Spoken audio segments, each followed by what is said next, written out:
Good morning, all of you. So this is the last topic from chapter number 6, and our subtopic is excretion. So let us see what is the excretion first. So it is the process of expelling out of non-gaseous nitrogenous waste. This is the most important thing here.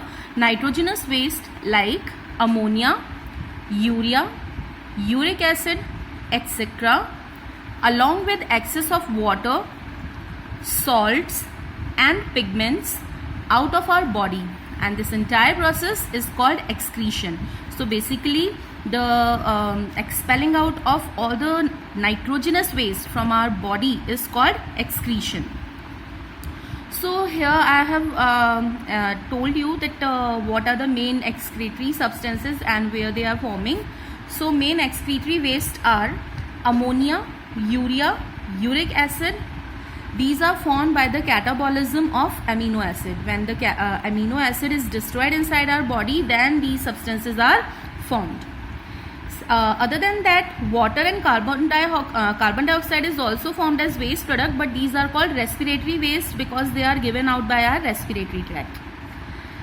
Pigments, basically the hemoglobin, when the RBCs get dyed and when they are decayed, at that time pigments are formed. These are the metabolic waste produced by the destruction of hemoglobin which are present in dead RBCs. So now the next thing, which organs are responsible for the excretion of the waste material. And one thing more, then in this particular part we are just going to study about the excretion of these nitrogenous waste. About these two we are not concerned right now. We are just going to study about how the nitrogenous waste is expelled out from our body. So first of all, it is like excretion in lower organisms, how the lower organisms throw out all the waste from their body. For this, different organisms have different systems. So first of all, it is unicellular organisms like amoeba and simple multicellular like hydra. Through simple diffusion from their cell membrane directly to the water. Whatever the waste materials are formed inside their cells or in their simple body, all the waste materials are excreted out from their body or the cell by the process of diffusion. Earthworm, which basically lives inside the moist soil, they have nephridia for the excretion. Planaria, it is an aquatic animal. They have flame cells for this purpose. And the insects, they have Malpighian tubules for the excretion of waste. Now the next thing, excretion in plants. Let us see how the plants get rid of all the waste material which is produced inside them. So first thing, that plants do not have special structures for removal of waste. Plants' body is not that much complex as of ours. They do not have the organ systems, well-developed organ systems are lacking in plants, so they do not have any specialized structure for the removal of waste. And the waste materials produced inside the plants are oxygen, which is produced during photosynthesis, carbon dioxide and water, which are produced during respiration. Gum and resin are also the waste materials produced during various metabolic activities. So what happens inside the plants? Plants waste combine with inorganic salts to form crystals. There are certain plant waste which are used to combine with the inorganic salts, and they form crystals of different shapes. And these crystals, they get deposited in the bark, old leaf of the plant, etc. And when this bark or the old leaf they shed off, that's in that way the plants get rid of the crystalline waste and are excreted when these parts are shed off. Next, some plant waste like tannin, resin, gum, essential oils are stored in various parts of the plant which are useful for us. All these materials, tannin, resin, gum and essential oils, these are useful for us, and they get stored in different parts of the plant body. Either they can be stored in the leaves or the stem or the twigs. So whenever we need them, we just make a cut over there and we can extract them out.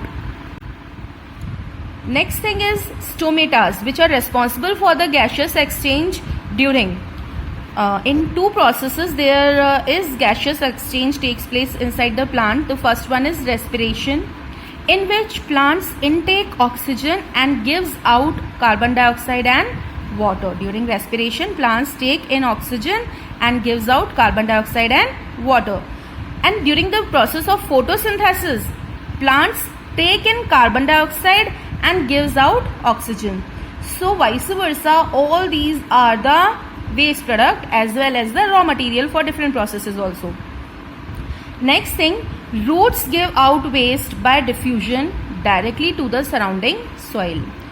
So roots, as they are buried inside the soil, so whatever the metabolic wastes are produced inside the roots, they are simply given out by the process of diffusion in the surrounding soil. So no complex structures are there for the excretion in the plants. So now the next thing, excretion in human beings.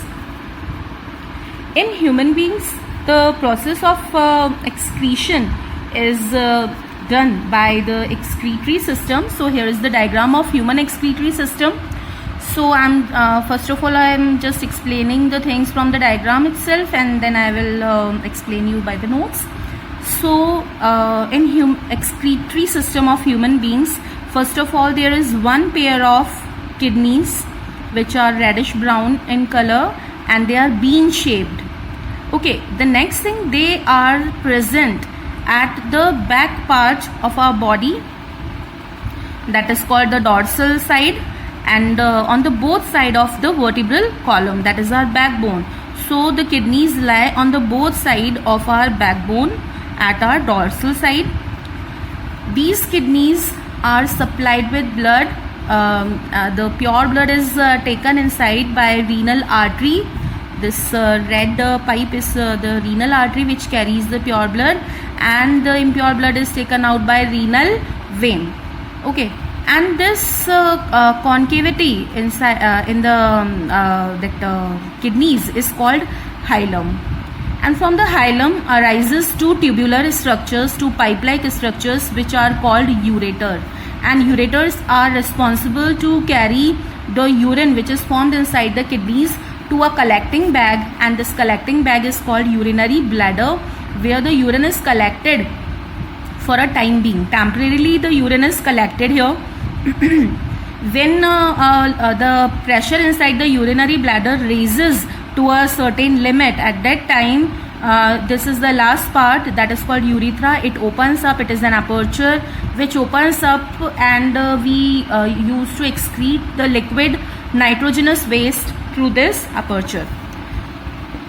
So these things I am explaining here again. First of all, kidneys are the main excretory organ, and one pair of red brown bean shaped kidneys are present, which are comparatively larger organs. They are present at the dorsal side of our body wall. The front part of our body is called ventral, and the back part of our body is called dorsal. So kidneys are the only organs which are located at the dorsal side. One on either side of vertebral column. One kidney is present on the either side of vertebral column. In between the kidneys, vertebral column is present. Concavity of kidney is called hilum. This I told you, this concavity, this thing, this notch is called hilum. Each kidney contains at least 1 million nephron.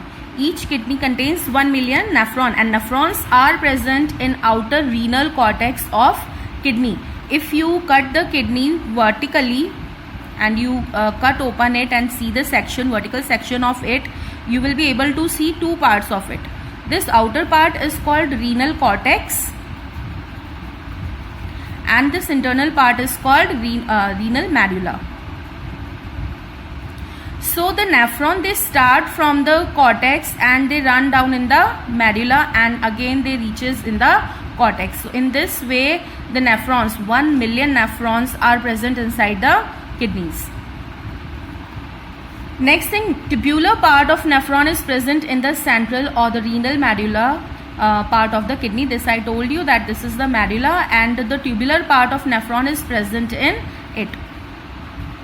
Now, the kidneys are responsible for urine formation. Whatever the urine formation takes place, it is done by the kidneys.